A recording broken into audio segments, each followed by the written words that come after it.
Good morning दोस्तों। तो जैसा कि हमने हमारी पिछली वीडियो में समास चैप्टर को ट्रिक से पूरा ख़त्म कर लिया था, तो आज हम उसी ट्रिक्स की मदद से 30 क्वेश्चंस करेंगे और इन ट्रिक्स की मदद से आप 2 सेकंड में सारे क्वेश्चन को सॉल्व कर लीजिएगा। तो चलिए आगे बढ़ते हैं। किस समास में कोई पद प्रधान नहीं होता? तो हमें जैसा कि याद है कि बहुव्रीहि समास में कोई पद प्रधान नहीं होता। इसमें दिए गए शब्द से किसी तीसरे की अर्थ मालूम चलती है। तो हमारा अगला प्रश्न है कि मृत्युंजय में कौन सा समास है? तो जैसा कि हम देख सकते हैं कि मृत्युंजय में बहुव्रीहि समास होगा, जो मृत्यु पे विजय पाने वाला। तो ये यहाँ शंकर भगवान की बात की जा रही है। तो दिए गए शब्द से हमें तीसरे किसी अर्थ का मालूम चल रहा है, तो ये हमारा बहुव्रीहि समास हो जाएगा। हमारा तीसरा प्रश्न, अजात शत्रु में कौन सा समास है? तो अजात शत्रु में भी बहुव्रीहि समास हो जाएगा। यहाँ भी हमें एक तीसरे अर्थ का मालूम चल रहा है। और हमारा अगला प्रश्न है, गौशाला में कौन सा समास होगा? तो जैसा कि हम देख सकते हैं कि गौशाला में तत्पुरुष समास होगा। गाय के लिए शाला, तो के लिए यहाँ पर आ रहा है, यह कारक चिन्ह है, तो हमारा कारक चिन्हों में तत्पुरुष समास होता है। हमारा अगला प्रश्न है, देशभक्ति में कौन सा समास है? तो देशभक्ति में हमारा तत्पुरुष समास हो जाएगा। देश की भक्ति मतलब देश से भक्ति। हमारा अगला प्रश्न है, चौराहा में कौन सा समास है? तो जैसा कि हम देख सकते हैं कि इसमें द्विगु समास है। हमने आपको बताया था कि 1 से लेकर 9 तक का कोई भी संख्या हो तो वहाँ द्विगु समास होगा। अगला प्रश्न हमारा, यथाशक्ति में कौन सा समास है?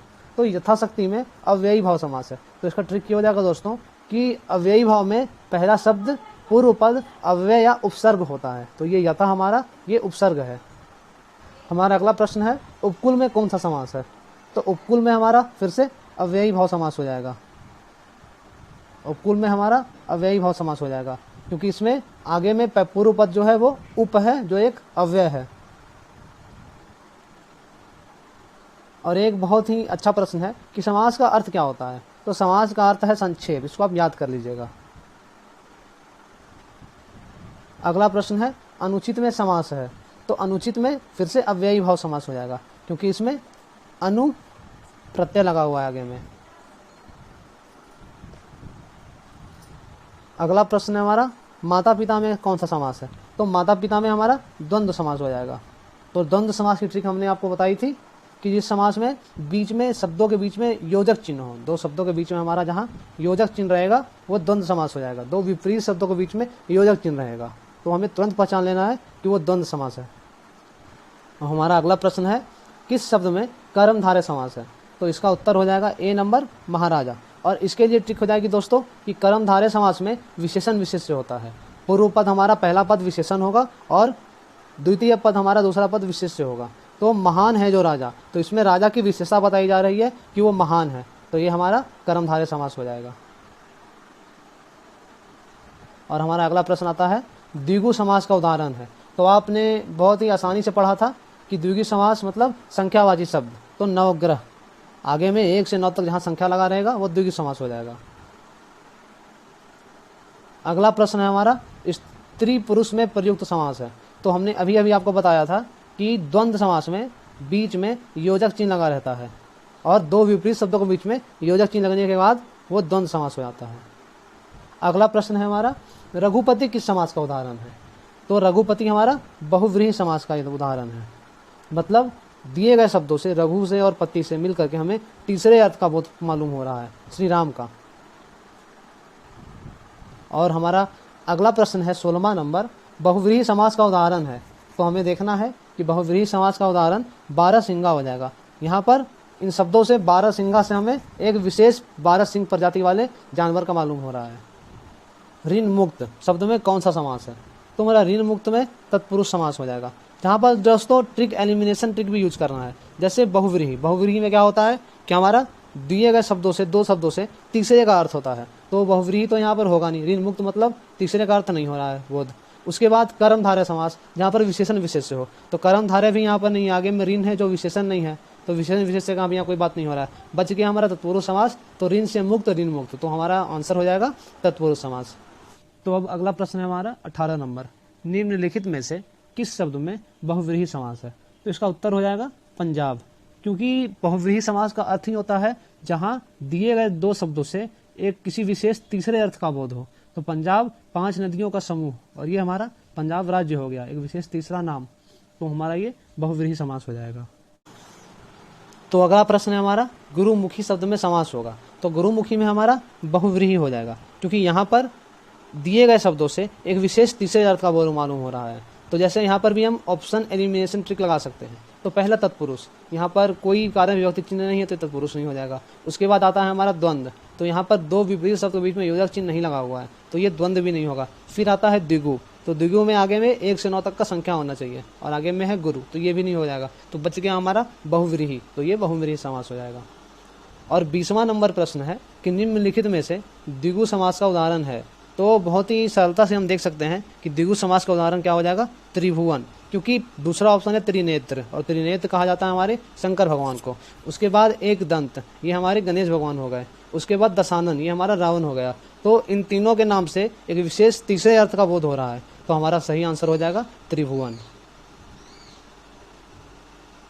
और हमारा अगला प्रश्न आ गया कि राष्ट्र भक्ति में प्रयुक्त समास है। तो राष्ट्र भक्ति में हमारा संप्रदान तत्पुरुष हो जाएगा, संप्रदान तत्पुरुष हो जाएगा। राष्ट्र भक्ति, राष्ट्र के लिए भक्ति, और के लिए विभक्ति चिन्ह हमारा संप्रदान कारक का होता है। उसके बाद हमारा अगला प्रश्न है कौन सा समास तत्पुरुष समास का उदाहरण है। तो हमें बताना है कि कौन सा समास हमारा तत्पुरुष समास का उदाहरण है। तो हम देखेंगे कि पहला है हमारा सुख दुख, तो ये हमारा द्वंद्व समास हो गया, बीच में योजक चिन्ह है। उसके बाद हमारा आता है प्रतिदिन, तो ये भी हमारा अव्ययी भाव समास हो गया, क्योंकि आगे में प्रति अव्यय लगा हुआ है। उसके बाद आता है हमारा कष्ट साध्य, तो ये हमारा तत्पुरुष समास हो जाएगा, क्योंकि चौथा है नील कमल, नीला है जो कमल, तो यहाँ पर बहुव्रीहि समास का बात हो रहा है। और 23वां नंबर प्रश्न है कि कौन सा समास विग्रह सही नहीं है। तो देखते हैं दाल रोटी, दाल और रोटी, पुस्तकालय, पुस्तक और आलय। तो दोस्तों यहीं पर हमें मिल गया कि पुस्तकालय क्या होता है, पुस्तक के लिए आलय, पुस्तकालय, तो पुस्तकालय हमारा गलत हो जाएगा। तो अगला प्रश्न है हमारा जिसका पहला पद विशेषण और दूसरा पद विशेष जो हो उसे कहते हैं, तो उसे हम कर्म धारय समास कहते हैं। तो इसके लिए ट्रिक हो जाएगा हमारा कि एक शब्द कर्मवीर, कर्मवीर हमारा शब्द है, तो वीर से हमें याद रखना है विशेषण और विशेष से। सतसई, सतसई में कौन सा समास है ये बताना है। तो सतसई हमारा द्विगु समास हो जाएगा, आगे में सत लगा हुआ है जो कि एक नंबर है 7, तो हमारा द्विगु समास हो जाएगा। अगला प्रश्न है हमारा चौमासा। तो चौमासा को देखकर ही हम जान सकते हैं कि ये द्विगु समास हो जाएगा, क्योंकि आगे में चौ लगा हुआ है मतलब 4, और आगे में संख्या हो तो पूर्व पद संख्या हो तो हमारा द्विगु समास हो जाता है। अब अगला प्रश्न है हमारा धीरे धीरे का समास। तो धीरे धीरे का समास अव्ययी भाव हो जाएगा, क्योंकि हमें याद रखना है धीरे धीरे, तेज तेज, इन जैसे शब्दों में ये आगे वाला शब्द जो है पूर्व पद का शब्द एक अव्यय का ही काम करता है। तो जैसे पहला ऑप्शन द्वंद्व है, दो विपरीत के बीच में, वो तो होगा नहीं। तीसरा ऑप्शन कर्म धारय है, तो यहाँ विशेषण विशेष का बात तो नहीं हो रहा है। चौथा ऑप्शन द्विगु है, संख्यावाची शब्द होना चाहिए, वो भी नहीं है, तो हमारा अव्ययी भाव ऑप्शन एलिमिनेशन ट्रिक से भी सही होगा। अब हमारा अगला प्रश्न है इस समास में पहला पद संख्यावाचक होता है। तो बहुत ही याद हो गया होगा आपको अच्छे से कि द्विगु समास, द्विगु समास में पहला पद संख्यावाचक होता है। तो अगला प्रश्न है हमारा कि किस समास में दोनों पद प्रधान होते हैं। तो दोनों पद प्रधान होते हैं हमारे द्वंद्व समास में, जहाँ पर दोनों पदों के बीच में योजक चिन्ह लगा रहता है, दो विपरीत शब्दों के बीच में योजक चिन्ह लगा होता है और वो दोनों ही प्रधान होते हैं। अब आखिरी प्रश्न है हमारा जीवन निर्वाह में कौन सा समास है।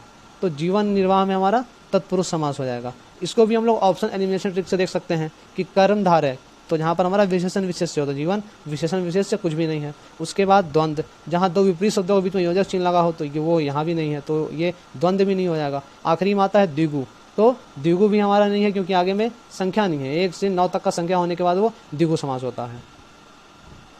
तो धन्यवाद, मैं आशा करता हूँ कि आप लोग को ये टॉपिक अच्छे से क्लियर हो गया होगा और आप अगले टॉपिक के लिए कमेंट में बता सकते हैं।